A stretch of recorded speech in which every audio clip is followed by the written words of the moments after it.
I'm the Grub Street Lodger, and welcome back to my 18th century room of 18th century things. This is just a little video about how it came about and how I've decided to organise it, just because I had a longing for a special little 18th century room for many years now.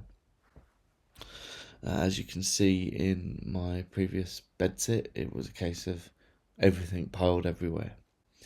And so when I was looking at houses, I was thinking partly, where shall I put things? And I very quickly landed on this house. Partly, I think, because the outside is a bit red bricky and it reminded me of a little miniature Samuel Johnson house, and partly because of this room, because I saw a chimney breast and thought, oh, yeah, that poster I got from the Johnson house would be good in the middle of that, and then add some shelves and some little bookcases, and that would make a very lovely room. And so here it is in all of its loveliness. Yeah, it was good. A lot of work though.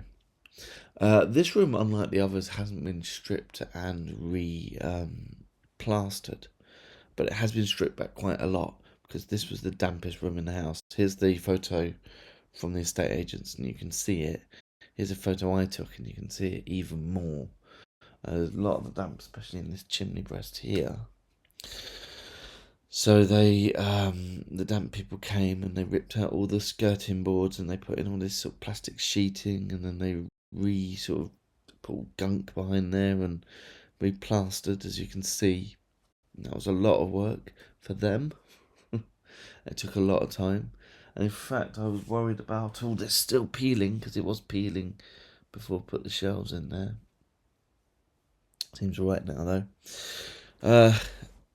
And so that was a lot. And then it was all painted white, and then I painted it blue. But still, those babies, not there yet.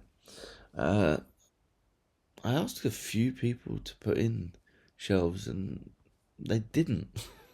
They ignored me. So many people ignored me with this.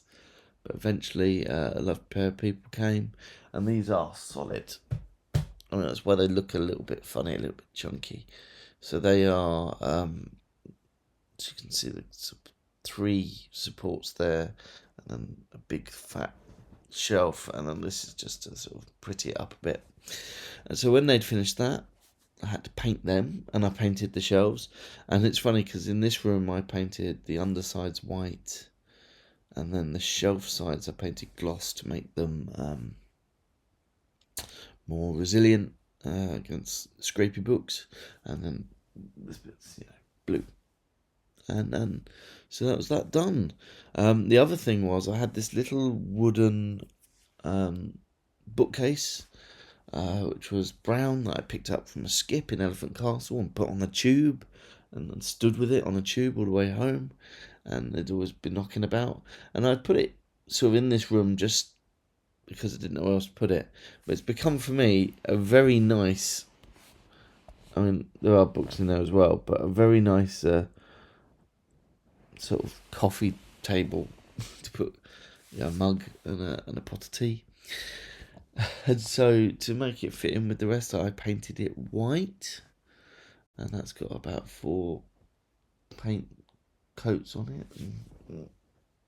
Just a bit there. That's the trouble with painting, isn't it? You always start seeing the bits you miss. And then it was time for the real fun part. And the real fun part was organising the books. And how was I going to organise them, and what was I going to do? Well, the first thing I did was I separated all my 18th century books from all my other books. And by 18th century, I mean books from and about the 18th century. And I went with kind of a long 18th century into the Regency period because it was easier. And I think I pretty much had a good hit rate on that. There were 1 or 2 extras that sort of got sucked down the wrong hole, but I didn't do bad separating them out. Now, I want this to be a practical room for me as much as the space allows. You can see that the chairs are very big for what is actually the smallest room in the house. Or is it smaller than the kitchen? Might be smaller than the kitchen. It's not as small as the bathroom, but definitely smaller than the bedrooms and the back room. But yeah, I wanted it to be practical for me. So something that's practical for me is I arranged all the 18th century books by author, because that's what I'll be thinking of. Oh, I want a Defoe or I want a Johnson, and I've put them in alphabetical order. So that was very easy. I say that's very easy. I actually have a real difficulty with alphabetical order, but they start here with these are sort of anthologies and contain more than one author, so they're all sort of at the front. And then we go to A's without Addison, B's, Blake's, big pile of Boswell going on. Got some Brontes, there was a little bit of Austen in there. A lot of Burney, Casanova, bit of John Clare going near the end of the century. So that's part of the tall shelves. And the 18th century books are on the little shelves because on the whole, they're just smaller books. So we've got some Fielding, nice chunk of Fielding, bit of Maria Edgeworth going on there. This is big, yeah. That's more Fielding. Oh, that's Defoe, sorry. Fielding, bit of Gibbon, Goldsmith, of course. And then we go around the ginormous chair. Comfy chair, though. Got some Johnson, so that's a complete works Johnson with a little mug on it. And yeah, it works by Samuel Johnson. We're moving beyond our J's. We've got our P's. Christopher Smart, I've already showed them off before. Smollett, Stern. And an ending with Wollstonecraft and Wordsworth. And then here, to be honest, they just didn't fit anywhere else. More difficult were the books about the 18th century because, I don't search for the author there. I'm more searching for the topic. So I made loose topics. So loose topic time. I started with the very loose topic of general. And then after general, I went with specific events like the Jacobite Rebellion or Peterloo. Then I went with writers and Grub Street. Of course, there's quite a few writers in Grub Street. And then London. The little head gets in the way there. London and all that. Then Science and Enlightenment.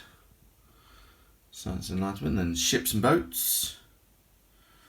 And then we've got some specific ones about, we've got art, that kind of stuff, and about different things like gin and the Grand Tour and the platypus. And now we're on to biographies, you see. So James Barrie, Bell, Burney, John Clare, biographies. Two about Curl there. Eclipse, who's a horse. Biography of a horse, always good. A whole bunch of stuff there about Goldsmith, of course, because I love a bit of Goldsmith.